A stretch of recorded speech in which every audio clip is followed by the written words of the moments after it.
তাছাৰকুছি আঞ্চলিক ৰাস মহোৎসৱৰ উপহাৰ কুপনৰ খেলখন আজি শুভাৰম্ভ হ'ব। ইয়াত দেখা পাইছেনে কলপুলি পুতছি ৰঙা ফিটা কাটলা আৰু ব্ৰাহ্মণ আছে, ব্ৰাহ্মণৰ মাংগলিক কাৰ্য কৰি আছে। ইয়াত নাৰিকল ভাঙলাক, নাৰিকল ভাঙি নাৰিকলৰ পানী চাৰিভাগে ছটিয়াই দিলাক দেখা পাইছেনে।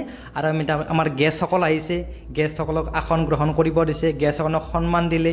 আৰু এতিয়া গেষ্টসকলৰ কাৰণে আপোনাৰ চাহ পানীৰ ব্যৱস্থা কৰা হৈছে দেখা পাইছেনে। মই আপোনালোকক দেখাই দিলোঁ।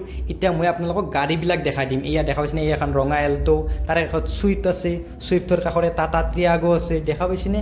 আপোনালোকক মই দেখাই দিলোঁ। বহুত কেইখন গাড়ী আছে আৰু বহুতখন গাড়ী মানে উপহাৰ আহিব বাকী আছে। আজি আৰম্ভ হৈছে মাত্ৰ, আৰম্ভৰ মাত্ৰ কেইখনমান গাড়ী আছে। আৰু উপহাৰ কুপনৰ খেল মাত্ৰ 50 টকা।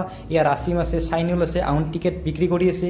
এই এটা আলমিৰা আছে দেখা পাইছেনে। আৰু গাড়ীবিলাক মই পুনৰবাৰ আপোনালোকক দেখাই দিলোঁ। এইখন 3খন গাড়ী বৰ্তমান আহিছে আৰু 5খন গাড়ী আহিব বাকী আছে। আৰু উপহাৰ কোন খেল মাত্ৰ 50 টকা। সৰ্বে ধন্যবাদ।